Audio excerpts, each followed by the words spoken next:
nos corresponde hablar sobre las principales sustancias de interés en preparaciones dermocosméticas, correspondiente, a la rama conocida como química cosmética.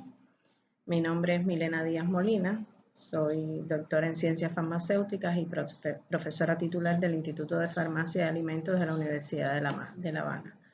Y bueno, es un placer formar parte de este curso postcongreso como parte del evento del Congreso de Dermatología 2022. Un cosmético es una sustancia o preparado que está destinado a ser puesto en contacto con las superficies del cuerpo humano, epidermis, sistema capilar y piloso, labios, uñas, órganos genitales externos, dientes y mucosa de la cavidad bucal, con el único y exclusivo fin de limpiarlos, perfumarlos, modificar su aspecto o corregir olores corporales o protegerlos o mantenerlos en buen estado. Por lo tanto, la acción de los cosméticos siempre es superficial y sus componentes no están formulados para que penetren profundamente y tengan una acción sistémica. Un cosmético no puede producir efectos que vayan más allá de lo que se permite, porque de esa manera no pudieran ser comercializados como tal, o sea, como cosméticos. La legislación incluso dice en los conceptos que quedan excluidos los preparados destinados a la prevención, diagnóstico y tratamiento de enfermedades, así como los destinados a ser ingeridos, inhalados, inyectados o implantados en el cuerpo humano. Este concepto, según el Real Decreto español, que probablemente sea uno de los más completos en este sentido.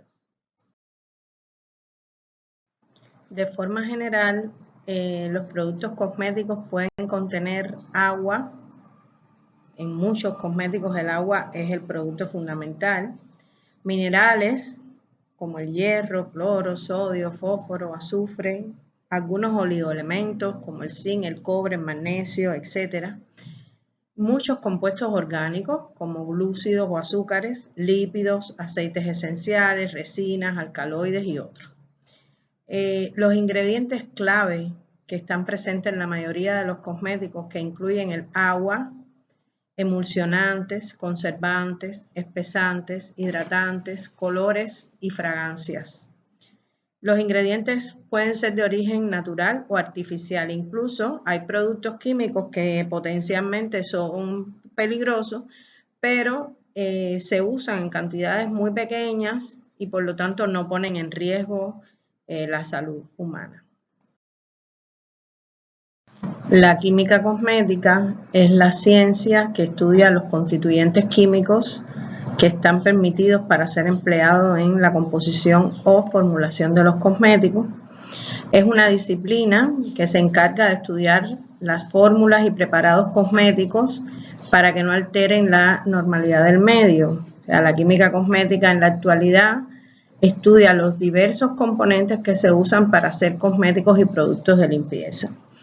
Y es importante saber que esta rama está en constante desarrollo. Cada día son más los productos químicos que se mezclan para formar formulaciones cosméticas novedosas, atractivas, teniendo en cuenta que este es un mercado extremadamente competitivo, donde son productos en general de elección, por lo tanto, lo atractivo que resulte una formulación constituye un punto clave para que el cliente seleccione un determinado producto y no otro. Existe una nomenclatura internacional para los ingredientes cosméticos conocida con las iniciales INCI. Surge en los Estados Unidos cuando la presión ejercida por los consumidores llevó a la FDA a aprobar la primera ley de etiquetado y envasado de productos cosméticos. Esta abreviatura INCI significa en español Nomenclatura Internacional de Ingredientes Cosméticos. Es una nomenclatura común que se utiliza para el etiquetado de los ingredientes en los cosméticos y que corresponde a una terminología elaborada y consensuada por por parte de diferentes asociaciones de la industria cosmética a nivel internacional.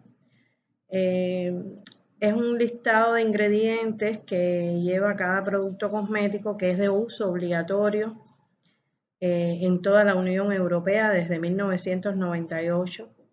Es la manera aceptada y regulada de denominar a los ingredientes de los productos cosméticos a nivel internacional y es aplicable a todos los productos, a ceras, aceites, pigmentos, productos químicos y otros ingredientes de cualquiera sea el cosmético, jabones, cosméticos decorativos, etcétera, para todos.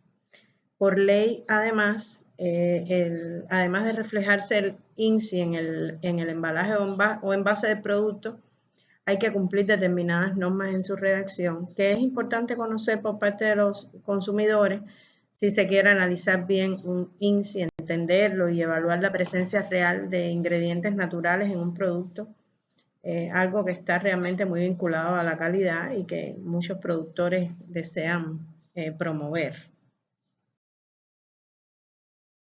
Según esta nomenclatura INSI, los ingredientes se ordenan según el porcentaje presente en la fórmula, o sea, siempre se comienza por el componente mayoritario, o sea, el que se presenta en mayor proporción en la fórmula, que generalmente es el agua.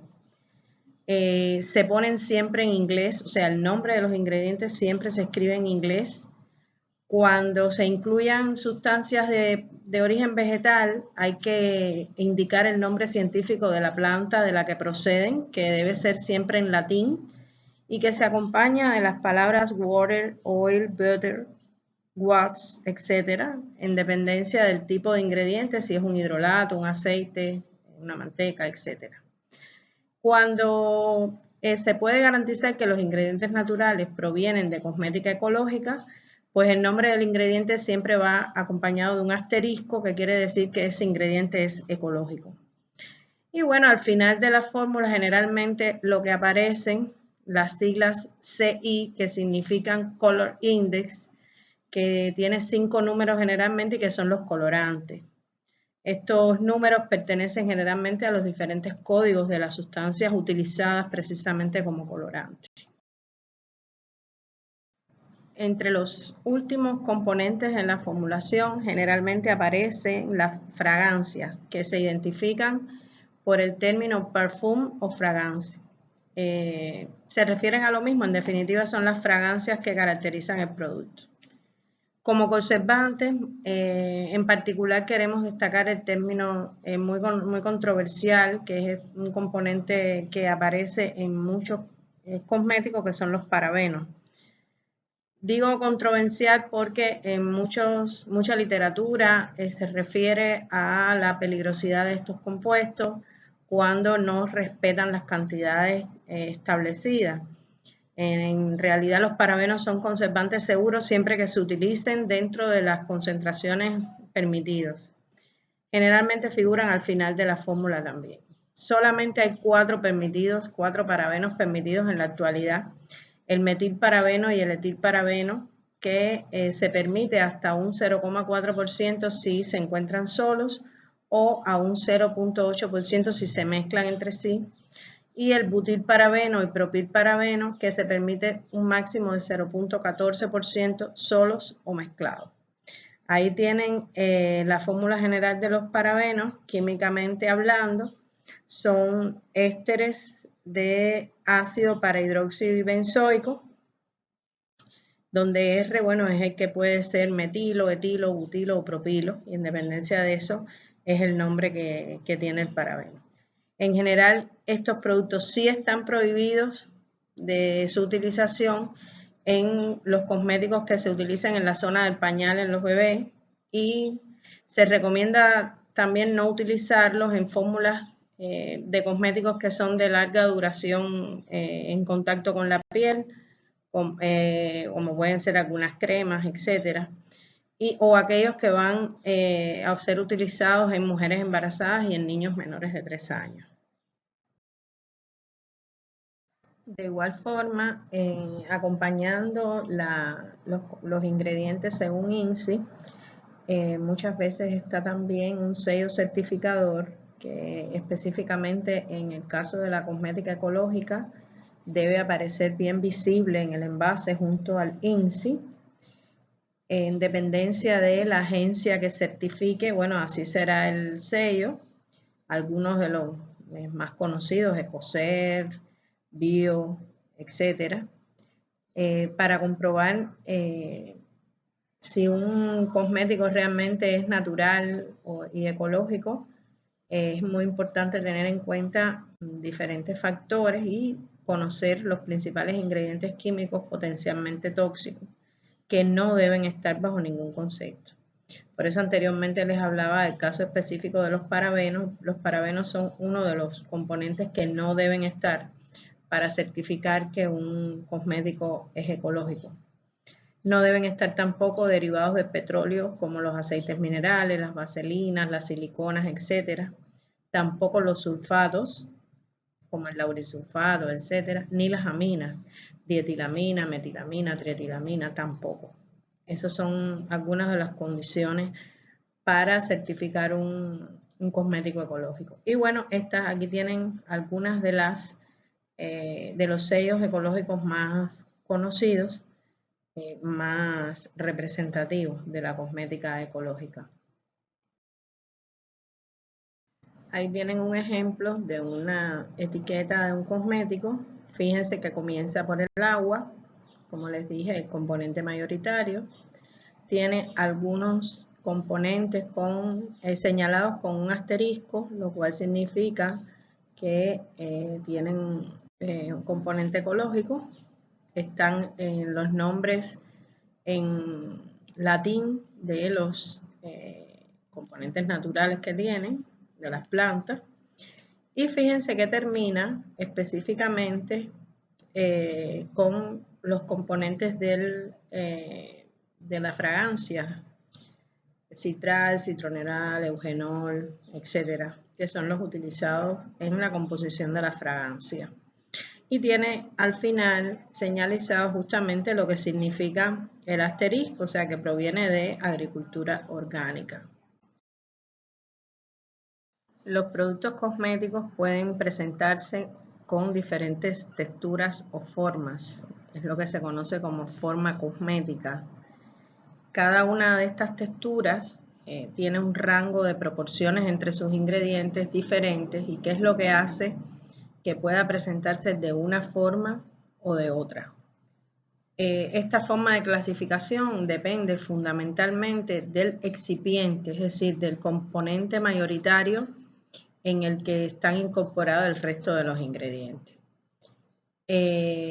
Sin pretender profundizar demasiado desde el punto de vista químico-físico en cada una de estas formas cosméticas, vamos a mencionar algunas que son las más importantes. En primer lugar están las disoluciones acuosas hidrófilas, que son productos líquidos cuyo componente mayoritario es un disolvente en el que se disuelve el resto de los componentes. Las más frecuentes poseen el agua como componente mayoritario, los tónicos, los limpiadores, esencias, etc. O puede que tengan otros componentes mayoritarios que no sea el agua, como por ejemplo en los perfumes puede ser el alcohol. Están también las disoluciones oleosas o lipófilas, que son productos líquidos que tienen un aspecto aceitoso, como pueden ser los aceites, los bálsamos limpiadores, aceites faciales, etc. En ellos el componente mayoritario es un ingrediente que tiene alta afinidad por aceites, por eso se llama lipófilo, y es en este aceite que se disuelve el resto de los componentes. Otras de las formas cosméticas más frecuentes son las suspensiones, que son formas líquidas en las que uno o más componentes líquidos dispersan a uno o más componentes sólidos insolubles, es decir, no se disuelven, sino se dispersan en esa forma líquida. Son muy utilizados en la cosmética decorativa, quizás uno de los más conocidos son los maquillajes fluidos, también los esmaltes de uñas son ejemplos de suspensiones.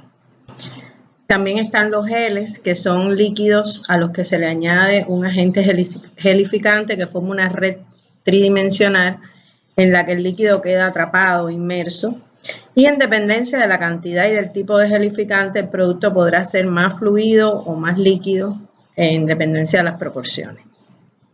También están las emulsiones, que son mezclas de agua con componentes grasos, que se estabiliza esta mezcla a través de tensoactivos, es decir, son componentes que normalmente no son miscibles entre sí, pero se logran estabilizar por medio de tensoactivos. Las más habituales son las formas cosméticas de crema o de leche. Al llevar de la misma forma aceites, o sea, grasas y agua, se pueden incorporar principios activos que son de naturaleza tanto grasa como acuoso, es decir, liposolubles o hidrosolubles. Las cremas quizás sea el ejemplo más conocido. Son texturas que pueden ir desde muy ligeras hacia muy licuadas a mucho más densas, dependiendo de los ingredientes, y que son las que le proporcionan a la piel humectación, emoliencia e impiden la pérdida del agua en dependencia de los componentes y las proporciones. Otras formas cosméticas son los polvos, que la más común es cuando se pulverizan compuestos sólidos, también excipientes, son sólidos a los cuales se le incorporan determinadas sustancias, generalmente son sólidos muy bien divididos, muy finamente divididos, pueden encontrarse en forma compacta, como son los polvos compactos, o pueden ser sueltos, como los polvos translúcidos, sombras de ojos, etc. Pueden aparecer de cualquiera de las dos maneras. En el caso de las barras labiales, son cosméticos sólidos de forma cilíndrica que están formados principalmente por ceras, grasas y aceites que se obtienen por fusión en determinados moldes y que su forma de aplicación es deslizándola sobre la piel. El ejemplo más típico son las barras de labio. Y están las pastas, que son formas semisólidas, más manuables, o sea, más deformables y húmedas, que contienen un alto por ciento de sustancias pulverizadas que están dispersas en líquidos, ya sea de naturaleza acuosa o oleosa. Ejemplos pueden ser las mascarillas. Hay otras formas cosméticas, estas son quizás las más tradicionales, pero con el desarrollo de esta ciencia, pues hay mucha innovación en este sentido y muchas formas cosméticas más novedosas que pueden estar entre una y otra, pero bueno, digamos, estas son las más tradicionales. En relación a la composición de los cosméticos, si bien se puede encontrar una gran variedad de cosméticos diferentes, con una infinidad de productos químicos en su composición y múltiples funciones diferentes, se puede establecer un esquema general de composición, es decir, todos los componentes que constituyen un cosmético se pueden englobar en 4 grandes categorías: los principios activos, los excipientes, los correctores y los aditivos. Los principios activos son aquellos componentes responsables directos de la función principal de un cosmético. Eso lo veremos un poquito más adelante. Es decir, es lo que caracteriza específicamente la acción que va a desempeñar ese cosmético. Si es un gel de limpiador, si es un cosmético decorativo, etc. Es la función principal de ese cosmético. Los excipientes, que bueno, son un conjunto de sustancias que sirven de medio para los principios activos. Pudiéramos hablar o establecer una similitud con lo que es el disolvente. Son las sustancias que mejoran las propiedades de los cosméticos, facilitan el uso, pero los protegen de agentes biológicos o químicos, lo defiende del tiempo, lo hace más atractivo al olfato y a la vista. Es el responsable principal de la forma cosmética. Debe adaptarse, por supuesto, al principio activo. Generalmente debe ser el componente mayoritario y debe disolver o incorporar un número grande de sustancias y en muchas ocasiones el propio excipiente actúa como principio activo o como aditivo, es decir, puede desempeñar más de una función. Los correctores son un grupo de sustancias que tienen como función mejorar las características del cosmético en cuanto a sus propiedades y a su aplicación, así como con respecto a la calidad, o sea, mejorarle la presencia, el color, el aspecto, las características generales. Y los aditivos, que son fundamentalmente los productos que se le añaden al cosmético para evitar su deterioro y mejorar su presentación. Absolutamente todos los ingredientes de una fórmula de un cosmético cumplen una determinada función, o sea, no hay ningún componente que esté por gusto. Y precisamente en su equilibrio y calidad radica la efectividad del mismo y las sensaciones que el producto muestre en la piel, en el cabello o en la parte del cuerpo donde se utilice. En esta pequeña tabla pueden ver algunos principios activos de algunos de los cosméticos que están en la primera columna. Fíjense cómo en dependencia de la función es que un determinado componente se considera principio activo. Por ejemplo, en el champú, cuya función principal es limpiar el cabello, pues el principio activo va a ser el tensoactivo o los tensoactivos que están presentes en la formulación y que tienen la función de detergente. Van a ver que en otras formulaciones se utilizan tensoactivos ya no como detergentes, sino como determinada función para lograr miscibilidad entre dos fases, etc. Pero específicamente en el champú, el tensoactivo es el principio activo. En el caso de una crema hidratante, cuya función fundamental va a ser hidratar, pues el ingrediente activo será la glicerina, que va a tener la función de retener el agua en la zona donde se está aplicando la crema. En el caso de un protector solar, que igual es una formulación en forma de crema generalmente, cuya función es proteger de las radiaciones solares, pues el ingrediente activo en este caso no va a ser ni la glicerina, ni va a ser otro, sino el ingrediente activo para la función que está diseñado este cosmético es precisamente el filtro solar que se utilice. En el caso del maquillaje, cuya función fundamental es decorar, es decir, puede ser dar color, pues el ingrediente activo será fundamentalmente los pigmentos que se utilicen como colorante dentro de la formulación. Por eso es que puede variar un principio activo de un cosmético a otro. En la presente tabla tienen otros ejemplos de diferentes principios activos según su función. Por ejemplo, un emoliente tiene como principio activo grasas y aceites que precisamente su función va a ser suavizar y reblandecer. En el caso de ceras, tioglicolatos, sulfuros, que actúan como depilatorios, su función es precisamente eliminar el vello. Y así tienen algunos otros ejemplos de suavizantes, de filtros solares, de cubrientes, bactericidas, etc.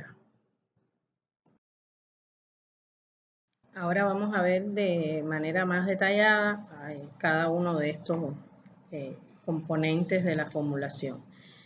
Vamos a comenzar por el excipiente, que también se puede conocer con el nombre de vehículo, y es precisamente el excipiente junto con el principio activo los elementos más importantes dentro de un cosmético. La función del excipiente es que el mismo debe ser capaz de transportar el principio activo a través de la piel y sus apéndices y liberarlo fácilmente allí en el sitio donde debe ejercer su efecto.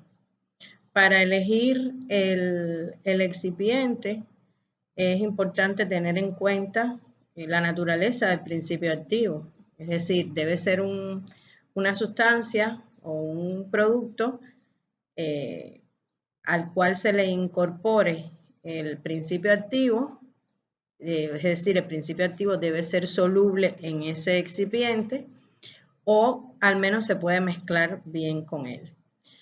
Precisamente de las características del excipiente va a depender la penetración en la piel del cosmético, su liberación, o sea, la liberación del principio activo en el sitio donde debe ejercer su función, la permanencia en ese sitio y la forma de presentación del cosmético. Es decir, el excipiente es precisamente el que le da, el que define la forma cosmética, como dijimos anteriormente. El excipiente que más se utiliza en cosmética es precisamente el agua, ya sea sola o mezclado con otros disolventes, y las grasas también, o puede ser una mezcla de ambas. Los excipientes también se pueden clasificar atendiendo a su forma física en sólidos, líquidos o semifluidos. En el caso de los sólidos, pueden ser los polvos, pueden ser pastillas, es decir, son sólidos a temperatura ambiente, los típicos, los polvos de maquillaje, los talcos, las barras de labio, los jabones, y a esto se le pueden incorporar pequeñas cantidades de líquido, como pueden ser los perfumes, pero esta cantidad no puede afectar o no debe afectar la homogenización de este sólido, ¿no? En el caso de los líquidos, son excipientes líquidos aquellos en los que se disuelven otros líquidos o sólidos y forman disoluciones estables, es decir, generalmente son translúcidos, por ejemplo, las aguas de colonia, los aceites, los tónicos, etc. Es decir, es un líquido transparente que uno logra ver translúcido, ¿no? Y en el caso de los semifluidos, los ejemplos quizás son los más comunes, las leches y las cremas, que están formadas por ingredientes líquidos que son no miscibles, pero que de alguna manera, por la formulación, se logra una estabilidad de esa mezcla entre agua y grasa. Los excipientes determinan muchas de las características del cosmético. Es decir, el tipo de excipiente seleccionado depende de los principios activos que se necesitan incorporar a esa formulación para luego ser liberados en la piel.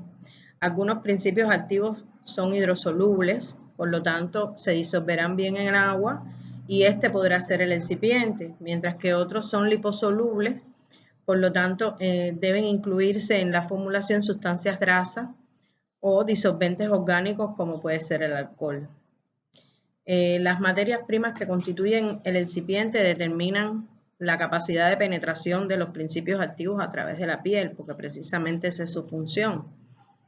Algunos cosméticos tienen una acción que debe ejercerse superficialmente y por lo tanto los principios activos no deben penetrar para hacer su función. Por ejemplo, una leche desmaquilladora cuya función es limpiar la superficie de la piel, o un protector solar que debe impedir la penetración de la radiación solar, no necesita que el principio activo penetre más allá de la superficie.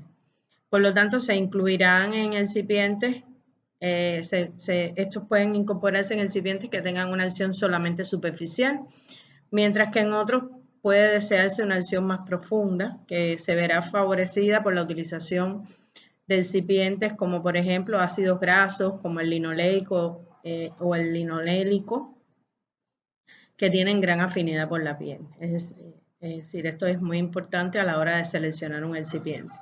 Y el excipiente determina también la forma de presentación de un cosmético. Esta forma de presentación muchas veces es la causa del éxito comercial de un determinado cosmético. Como les decía, es un mercado muy competitivo y bueno, la novedad, el éxito comercial de un producto depende de muchos factores, ¿no? Entre ellos, en la novedad, en la forma cosmética, etc. Gracias precisamente al avance tecnológico se han desarrollado y perfeccionado excipientes que transportan y liberan los principios activos en zonas más profundas de la piel, que se conoce como vectores cosméticos. Son algunas de las tendencias más actuales sobre este tema.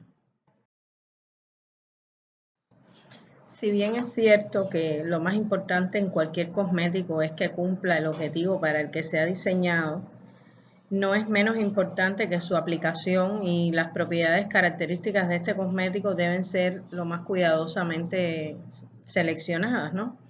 Realmente esto es lo que diferencia a un cosmético de otro y es lo que determina su calidad. Por ejemplo, en la aplicación de un esmalte de uñas no conviene que este sea demasiado líquido, pues resbalaría demasiado y tardaría mucho en secar. Pero tampoco conviene que sea demasiado viscoso porque dificulta su extensibilidad y secaría muy rápidamente, casi antes de que tenga tiempo de maquillar la uña. Por ello, este tipo de cosméticos llevan varias sustancias denominadas como correctoras, como pueden ser viscosizantes, retardadores de la evaporación y plastificantes. Estas sustancias tienen la función de mejorar la aplicación del cosmético, su conservación y por tanto su calidad. Dentro de estos correctores se encuentran los cosolventes o codisolventes. Son productos hidrosolubles que facilitan la disolución de algunos productos activos, por ejemplo, puede ser el etanol, que si bien es soluble en agua o se mezcla perfectamente con el agua en todas proporciones, tiene una menor polaridad y es capaz de disolver algunos componentes orgánicos menos solubles en agua. También están los modificadores rheológicos o viscosizantes, que son ingredientes que aumentan la consistencia o la viscosidad de un cosmético o estabilizan algunos tipos de excipiente. También se denominan espesantes, por ejemplo, la metilcelulosa, que es un derivado de la celulosa, algunos polímeros como el carbopol, el agar-agar, los alginatos, etc. Existen también los secuestrantes, que son compuestos capaces de capturar iones metálicos presentes en el agua, impidiendo así que se modifiquen las propiedades de algunos componentes del cosmético. Por ejemplo, el EDTA quizás es uno de los más conocidos, que es el ácido etilendiamino tetracético. Es capturador de iones metálicos y, bueno, mejora las propiedades de un cosmético. Están también los reguladores de pH, que son sustancias químicas que mantienen el pH del cosmético próximo al de la piel. O sea, muchas veces se utilizan buffers de pH para lograr estabilizar el pH del medio. Por ejemplo, ácidos cuando el pH es alcalino y álcalis cuando el pH es muy ácido, de modo que se estabilice de esta manera. Otro de los correctores pueden ser los plastificantes, que son productos químicos que se añaden a los recipientes para disminuir su rigidez y para que los cosméticos no sean quebradizos. Por ejemplo, muy utilizado en los esmaltes de uñas, se utiliza el ftalato de dibutilo que actúa como plastificante en las lacas para que la película no se rompa. Están también los solubilizantes, que son compuestos que provocan la solubilización de las sustancias lipófilas en agua, como pueden ser los tensoactivos que solubilizan las esencias. Además de los excipientes y correctores, se encuentran los aditivos, que son sustancias que tienen la función de mejorar las propiedades de los cosméticos, facilitar su uso, protegerlo de agentes externos biológicos o químicos, defenderlo del tiempo, hacerlo más atractivo al olfato y a la vista, etc. Tienen precisamente la función de mejorar estas características. Se consideran aditivos los conservantes, los colorantes y los perfumes. Ellos tres se incluyen siempre en pequeñas cantidades en los productos cosméticos, por lo tanto, generalmente se encuentran al final de la fórmula, o sea, de los ingredientes, pero igual desempeñan una función muy importante dentro de la formulación. Dentro de los aditivos, los conservantes son ingredientes que tienen como función mantener inalterables las características de los cosméticos, ¿no? Generalmente se nombran por sus nombres comerciales. Hay dos tipos fundamentales. Los antioxidantes, que tienen la función de evitar la oxidación de las grasas y otros componentes que son fácilmente oxidables, Bueno, las grasas en general tienen dobles enlaces en la molécula, por lo tanto tienden a captar con facilidad el oxígeno del aire y a oxidarse, y de ahí que cogen ese aspecto o el olor rancio. No es solo que cojan el olor rancio, sino que también cambian algunas de sus propiedades, ¿no? Los antioxidantes son en general compuestos muy sensibles a la oxidación, por lo tanto se oxidan primero que las grasas, permitiendo que éstas sí mantengan sus propiedades, ¿no? Algunos de los antioxidantes más utilizados son el BHA, que es el butilhidroxianisol, el BHT, butilhidroxitolueno. También se emplean otros como el acetato de alfa-tocoferol o vitamina E, el ácido ascórbico o vitamina C y el metabisulfito sódico. Y otro de los conservantes muy utilizados y muy importantes son los antimicrobianos, que impiden el crecimiento de los microorganismos, ya que bueno, la proliferación de microorganismos dentro de una formulación cosmética pueden provocar que este no sea apto para el consumo. Es importante señalar que en cosméticos solo se pueden utilizar determinados antimicrobianos como tal, permitidos por la legislación. Los más utilizados son los parabenos, que ya hemos hablado de ellos. La presencia de microorganismos en productos cosméticos puede producir cambios en el aspecto físico, en su color, en el olor, en la textura. Y bueno, cuando esto ocurre y el consumidor detecta signos visibles de alteración, pues puede incluso reaccionar rechazando el producto. Sin embargo, muchas veces la contaminación microbiológica no modifica el aspecto externo del cosmético, lo cual representa un importante riesgo para la salud del consumidor, ya que en estas condiciones los cosméticos pueden incluso causar irritaciones o infecciones, particularmente si el producto se aplica sobre una piel dañada, ojos o en los niños, etc. La microbiología cosmética precisamente es una parte de la microbiología especializada en la evaluación de la calidad microbiológica de los productos cosméticos, estudiando los factores que afectan el deterioro de las formulaciones, los métodos de control microbiológico y los principios de de prevención y conservación. El origen de la contaminación microbiana de un producto cosmético puede venir de diferentes fuentes. Puede ser a partir de las materias primas. Por ejemplo, las materias primas, utilizar materias primas contaminadas, en la mayoría de los casos origina un producto final contaminado. El grado de contaminación de las materias primas depende de su origen.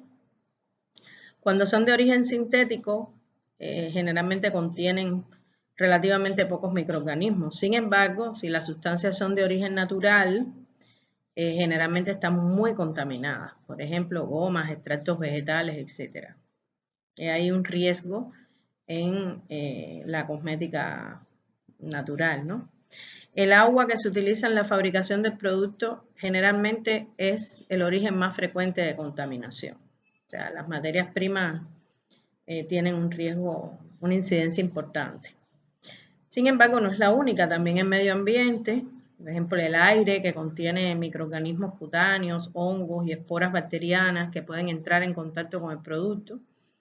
Por eso, para evitarlo, se deben reducir al máximo las corrientes de aire sobre el producto cosmético, debe conservarse siempre tapado. También la fuente de contaminación microbiana puede venir del equipo de fabricación y del envasado. O sea, en estas etapas el producto se puede contaminar fácilmente por microorganismos que se acumulan como consecuencia de una limpieza deficiente o inadecuada de los equipos que se utilizan para su producción. También esta contaminación puede venir del personal encargado de su elaboración, porque muchos de los procesos requieren de la intervención de operarios que por supuesto ponen en riesgo la contaminación, o sea, puede ser esta la fuente de contaminación y muchas veces es de difícil control.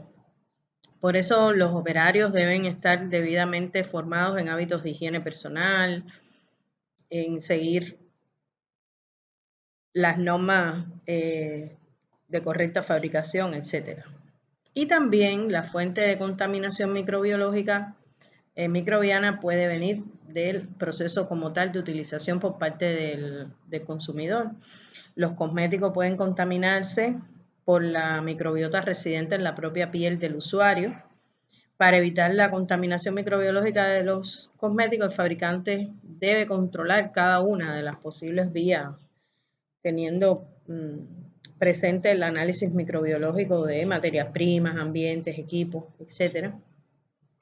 A la vez de seguir un plan de aplicación de buenas prácticas de fabricación. Sin embargo, a pesar de esto, muchas veces el producto obtenido no es estéril, por lo que siempre existe la posibilidad de que algún microorganismo esté incorporado al producto. Cuando esto ocurra, pues los microorganismos proliferarán si se dan las condiciones adecuadas, y los cosméticos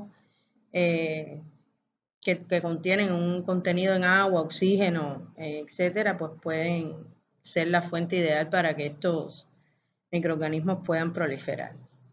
Además, cuando el producto llega al consumidor, pues el microbiólogo desconoce, o sea, no se sabe si el consumidor realizará un uso adecuado del cosmético, si mantendrá el envase destapado, etc. Precisamente para evitar la contaminación es que en los cosméticos generalmente se utilizan conservantes como uno de los aditivos.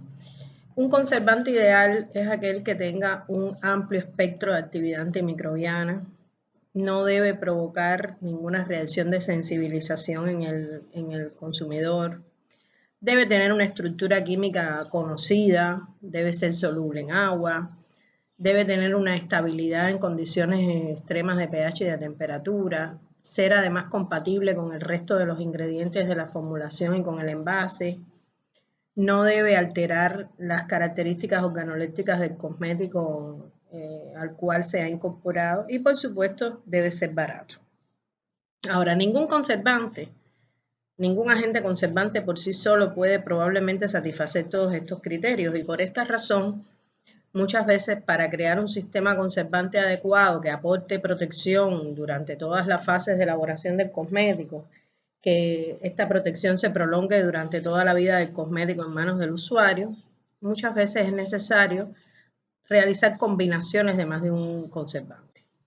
La elección de esta mezcla o de este conservante la hace un microbiólogo cosmético que, basándose en su experiencia de formulaciones anteriores, considerando la naturaleza química de los ingredientes, la forma de fabricación, las propiedades físico-químicas del producto, el tipo de envase, las condiciones de aplicación, etcétera, podrá escoger el conservante o los conservantes más adecuados para cada producto. Y por supuesto, la elección del sistema conservante más adecuado siempre es un compromiso entre eficacia, estabilidad y seguridad.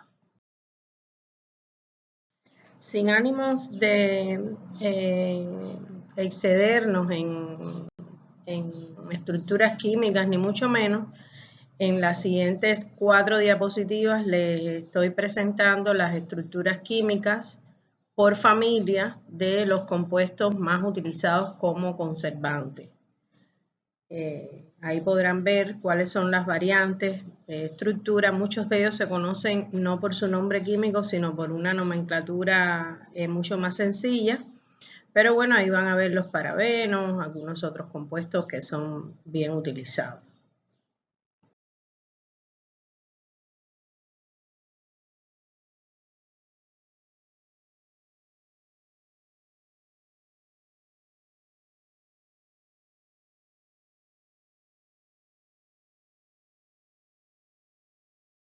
Otros de los aditivos muy utilizados y que desempeñan una función muy importante dentro del cosmético son los colorantes. Los colorantes son compuestos químicos que son los que le confieren el color al cosmético para hacerlo más atractivo.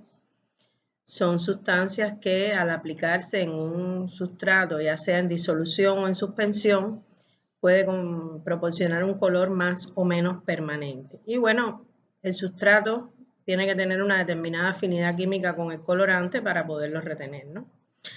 En general los colorantes son sustancias solubles, ya sea en agua o en aceite, a base de componentes orgánicos, colorantes orgánicos sintéticos.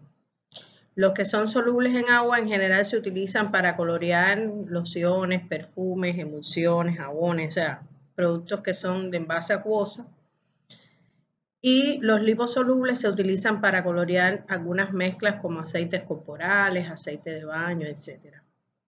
Están también los pigmentos que por el contrario no se adhieren al sustrato directamente, sino a través de un determinado vehículo adherente, generalmente es un polímero, que es quien lo soporta y es el que se adhiere al sustrato. Los pigmentos son compuestos coloreados que se aplican utilizando suspensiones en las que se encuentran como partículas muy finas, pueden ser tintas y pinturas, por ejemplo.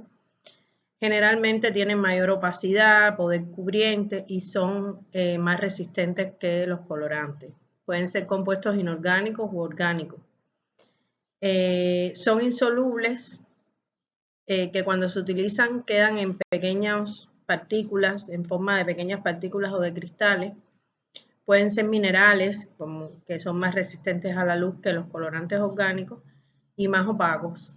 O pueden ser orgánicos, que en este grupo se encuentran las lacas, los tonos y los pigmentos propiamente dichos. Como dijimos anteriormente, los colorantes pueden ser de dos tipos. Pueden ser los colorantes solubles, que pueden ser solubles en agua, aceite, alcoholes o en algún otro disolvente. Se utilizan generalmente para productos de higiene personal, cremas de tratamiento, ceras depilatorias, perfumes y lociones, productos para el cuidado bucal y dental y cualquier otro producto que requiera un colorante soluble, que pueden ser naturales cuando se extraen a partir de materias primas vegetales o animales, o sintéticos, que son, los colorantes orgánicos obtenidos por la vía de la síntesis química, ¿no? Que presentan como ventaja sobre los colorantes naturales, que son en general más estables, y hay una gama más extensa de colores, ¿no? Y generalmente tienen precios más bajos. Entonces, los pigmentos, por su parte, son compuestos insolubles en el medio donde se aplican y se colorean, por tanto, por dispersión, no porque se disuelvan. Se utilizan principalmente en la cosmética decorativa y pueden ser inorgánicos u orgánicos. Los inorgánicos son productos que, aunque proceden de síntesis, son análogos a productos minerales y por ello presentan una gama de colores en tonos naturales muy utilizada en cosmética. Por su parte, los pigmentos orgánicos son obtenidos por síntesis química y cubren todo el espectro de colores, ofreciendo una mayor versatilidad de tonos y colores más vivos que los pigmentos inorgánicos. Los óxidos son pigmentos naturales de origen mineral, muy utilizados en cosméticos, específicamente en maquillaje, sombra de ojos, jabones, geles, cremas. Toleran bien el pH alcalino, por lo que son muy adecuados para jabones de proceso en frío. Y los pigmentos colorean por dispersión en el medio en que se aplican. Típico el color utilizado en los esmaltes de uñas. Ahora bien, todos los colorantes no son permitidos para ser utilizados en todos los cosméticos. Y en este sentido hay 4 ámbitos de aplicación para los colorantes cosméticos.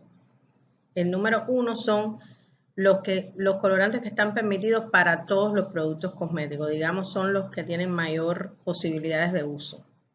En el número 2 se incluyen los colorantes que son permitidos para todos los productos cosméticos, excepto aquellos que se aplican en la zona cercana a los ojos. En el grupo 3 están incluidos todos los colorantes que se pueden utilizar en todos los productos, excepto aquellos que están en contacto con las mucosas. Y por último, están aquellos colorantes que están permitidos solo en los productos que tienen un breve contacto con la piel, o sea, generalmente productos que llevan enjuague. En las siguientes 2 diapositivas pueden encontrar algunos de los colorantes por su nombre, según el Color Index, que no es más que un número asignado por diferentes asociaciones cosméticas para darle un código a los diferentes colorantes. Al lado encuentran la composición desde el punto de vista químico, y en la última columna van a ver el ámbito de aplicación según las categorías que vimos anteriormente. Ahí tienen varios ejemplos que les pueden servir de guía.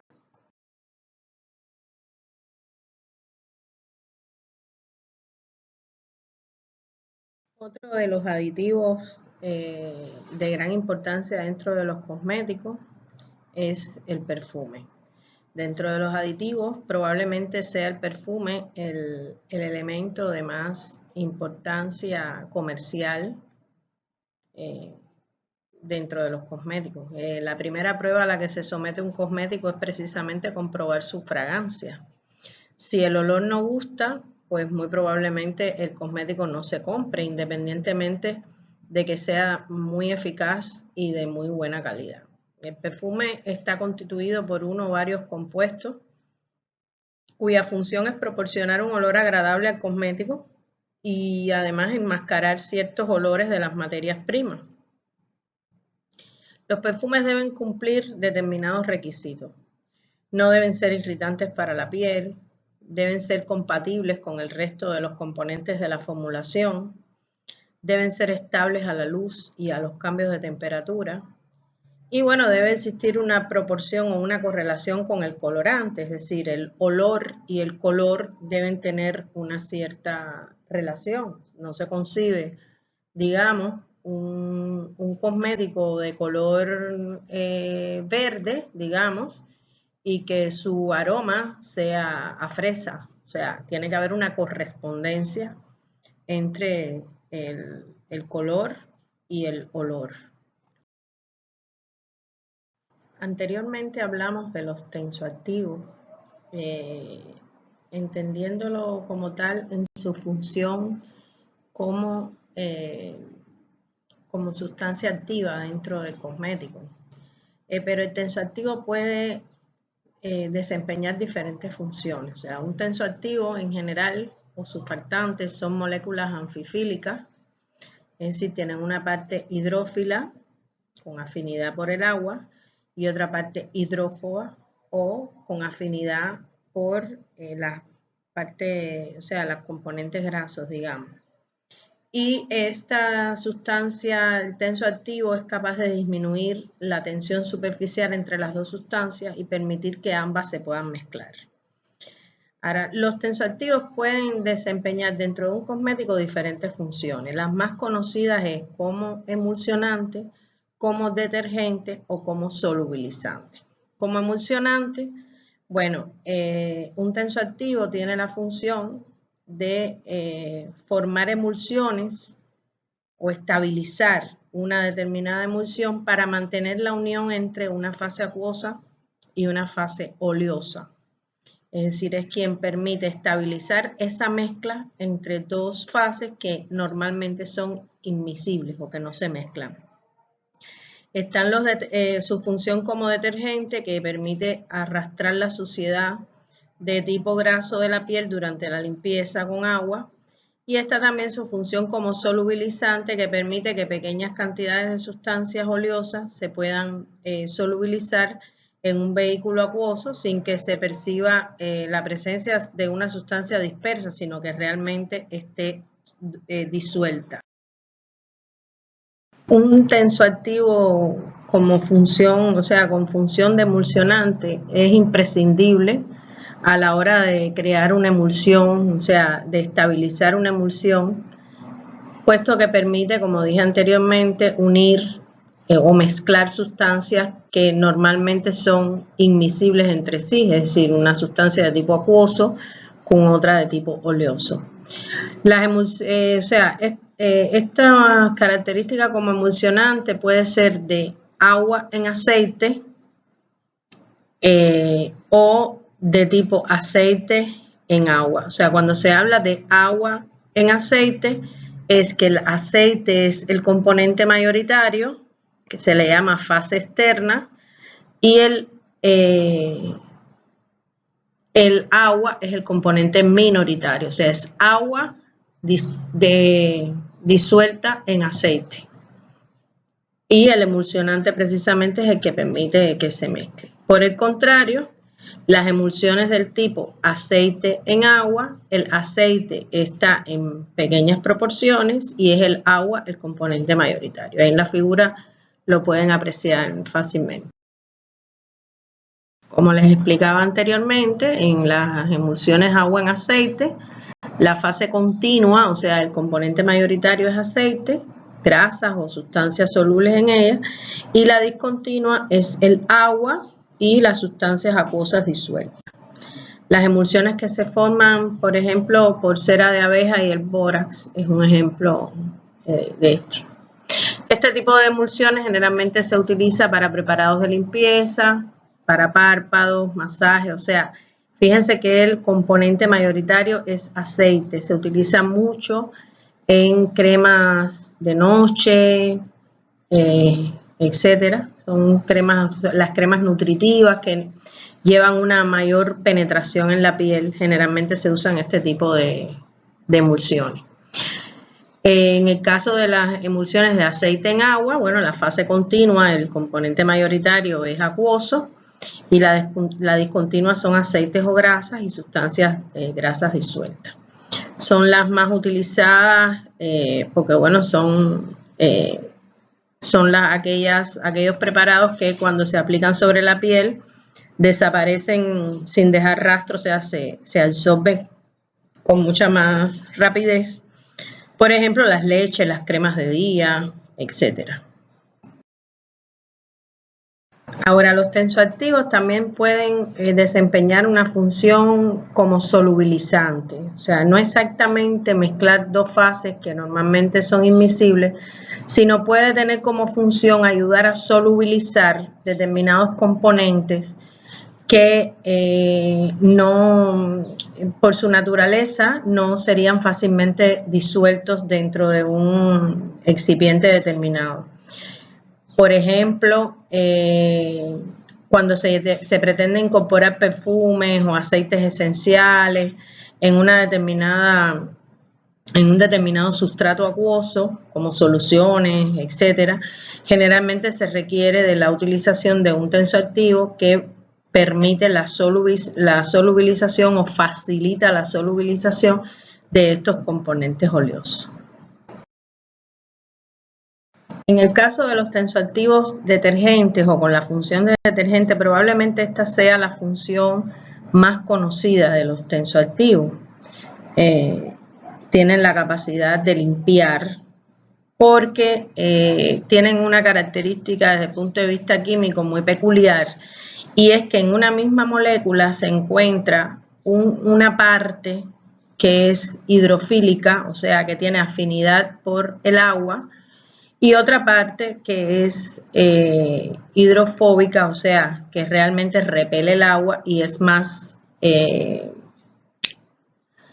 afín con una fase oleosa. Ese fragmento hidrófilo y ese fragmento hidrófobo puede tener una u otra característica, y en dependencia de esto, o sea, de la carga eléctrica que pueda tener en la parte hidrófila, es decir, la cabeza hidrófila, la parte que es soluble en agua, puedes clasificar ese tensoactivo en aniónico cuando tiene una carga negativa, esa cabeza hidrofílica o hidrófila. Puede ser no iónico cuando no tiene carga, puede ser anfótero cuando tiene ambas cargas en ese fragmento, o puede ser catiónico cuando tiene carga positiva en ese extremo. Dependiendo de en qué grupo se encuentre el tensoactivo, si es aniónico, catiónico, anfótero o no iónico, tendrá unas características u otras, o sea, puede cambiar el poder de limpieza, la formación de espuma, incluso también la capacidad de irritar la piel o no. Ahí tienen representado de forma, digamos, genérica cuál sería o cuáles serían las distintas posibilidades. Dentro de los tensoactivos, los aniónicos son los de mayor uso. los que más se producen a nivel industrial por su mejor relación características-precio, ¿no? Dentro de los más conocidos está el sulfonato de alquilbenceno, que es quizás el más comercializado por su efectividad y bueno, por tener como característica que es biodegradable. Generalmente están formados por cationes orgánicos de sodio, potasio y tienen una parte hidrofílica que contiene los grupos aniónicos, ya sea carbonato, sulfito, etcétera, unidos a la fracción orgánica. Tienen una cadena alquílica lineal o ramificada que va de 10 a 14 átomos de carbono y en su extremo se encuentra el anión. En el caso de los tensoactivos aniónicos, son ingredientes fundamentales en los detergentes y en los agentes limpiadores, o sea, esa función limpiadora por excelencia es de los tensoactivos aniónicos. Cuando se le añade agua, disminuye la tensión superficial y permite que sustancias poco solubles en agua, como las grasas y aceites, se puedan disolver bien en esto, ¿no? De hecho, el jabón natural básico es un tipo de surfactante aniónico formado por ácidos grasos naturales. En los productos de limpieza del hogar, incluyendo los detergentes para la ropa, pues los componentes fundamentales son precisamente los tensoactivos aniónicos que, además de disolver la grasa, son capaces de desnaturalizar las proteínas y romperlas para promover su disolución y así aumenta el poder de limpieza, ¿no? Al romper las proteínas no son detergentes aptos para el uso sobre la piel, o sea, es para lavar, pero no se deben utilizar sobre la piel, aunque frecuentemente encontrarlos en productos, se pueden encontrar en productos de contacto como en la piel, como pueden ser los detergentes para fregar. Este tipo de tensoactivo también ha ganado terreno en el campo de los detergentes por ser mucho más efectivos que el jabón normal de ácidos grasos, especialmente en aguas duras con alto contenido de carbonato. En el caso de los tensoactivos no iónicos, son tensoactivos que no producen iones en disolución acuosa y por este hecho son compatibles con cualquier otro tipo de tensoactivo, ¿no? Por esta razón son excelentes candidatos para formulaciones complejas, digamos detergentes especiales, que tienen con frecuencia aplicaciones prácticas muy concretas.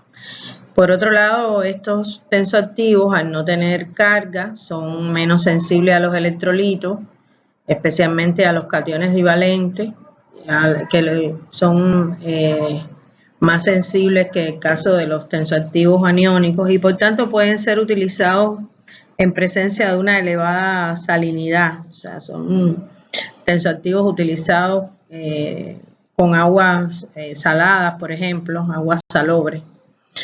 Son muy buenos detergentes, humectantes y emulsionantes. Algunos poseen excelentes propiedades espumantes. Algunos presentan muy bajo nivel de toxicidad y se utilizan en la fabricación de fármacos, de cosméticos y de alimentos. En la actualidad, este tipo de cosméticos se utilizan en una gran cantidad de productos de uso doméstico e industrial, ya sea en forma de polvos o de líquido. Uno de los tensoactivos no iónicos más utilizados son los compuestos de polioxietileno, que representan aproximadamente un 80% de los tensoactivos no iónicos. En general tienen una aplicación como detergente, en formulaciones líquidas, como emulgentes y en la fabricación de pinturas por emulsión. Son derivados de alcoholes lineales y de óxido de etileno. Fíjense ahí en la estructura, tienen una parte hidrófila, que es la cadena larga de polioxietileno como tal, y una parte lipófila que tiene una cadena larga también de 10 átomos de carbono a partir de 10. Entonces ese balance de la parte hidrófila y de la parte lipófila, que se le llama balance lipofilia-hidrofilia, va a depender de la longitud de la cadena y del número de grupos de toxilo que tenga en la parte hidrófila. La solubilidad en agua es mayor cuando N es igual o un poco mayor que el número de carbonos de la cadena alquílica. Generalmente se usan alcoholes entre 12 y 16 átomos de carbono con 6 o 10 grupos de óxido de etileno. Y en el caso de que lo que se quiera es características humectantes y emulsionantes, bueno, pues se utilizan cadenas con más de 10 grupos de óxido de etileno. En el caso de los tensoactivos anfóteros, bueno, tiene dos grupos funcionales, uno aniónico y otro catiónico. Es el pH precisamente el que va a determinar el carácter dominante, si se favorece el aniónico, que sería a pH alcalino, o el catiónico a pH ácido. Y cerca de su punto isoeléctrico, es decir, el punto intermedio en el cual no predomina ni la forma aniónica ni la forma catiónica, es decir, es donde posee justamente las dos cargas a la vez y, bueno, presenta el mínimo de actividad superficial. Es muy parecido al fenómeno que se presenta en los aminoácidos y el punto isoeléctrico justamente donde están las dos cargas, bueno, es un equilibrio ácido-base similar al que se presenta en los aminoácidos. Este tipo de tensoactivo en general es muy poco irritante, es compatible con otros surfactantes y se utiliza en fórmulas farmacéuticas y cosméticas muy especialmente. A pH cercanos a 7 son poco irritantes, se utilizan en champú y en productos de limpieza manual. Los más utilizados precisamente son derivados de aminoácidos. Y en el caso de que son solubles en disolución acuosa, ácida y básica y se absorben muy fácilmente por la piel, se utilizan mucho como suavizante para el cabello y para tejidos, o sea, son especialmente utilizados para estos usos, así como humectantes en cosméticos. De los tensoactivos catiónicos representan aproximadamente un 4% del total de producción de los tensoactivos. En general estas moléculas no son de gran utilidad en limpieza porque ¿qué sucede? Que la mayoría de las superficies tienen una carga negativa y los cationes se quedan, se absorben muy fácilmente sobre esta superficie y en lugar de solubilizar la suciedad adherida. Su fabricación es bastante más costosa y solo se utilizan aplicaciones especiales. Muchos de estos compuestos nitrogenados del tipo sal de amina, que son de este tipo, de sal de amina grasa o sal de amonio cuaternario. Ahí tienen las estructuras químicas. Presentan en general propiedades bactericidas, antisépticas y herbicidas. Son agentes antiestáticos, suavizantes, inhibidores de la corrosión, agentes de flotación. Esos son principalmente los usos que se le dan a este tipo de tensoactivo. Debido a su poder antiséptico, bactericida y herbicida se utilizan como desinfectantes. Las moléculas se orientan en la interfase entre la membrana bacteriana y el agua o el aire. Forman una película a su alrededor que impide la respiración del organismo y este se muere, ¿no? Uno de los tensoactivos utilizados con este fin es bastante conocido, que es el cloruro de benzalconio, que se utiliza bastante como antiséptico. Y la polivinilpirrolidona yodada o la betadina, que se utiliza para desinfectar las heridas, o sea, es bastante conocida. También son útiles para desinfectar piscinas, material sanitario, etc. Y bueno, ahí tienen algunos otros tensoactivos ya mucho más especiales, como los tensoactivos de tipo siliconado, tensoactivos poliméricos, fluorados, acetilénicos, etc. Ya para un uso mucho más específico.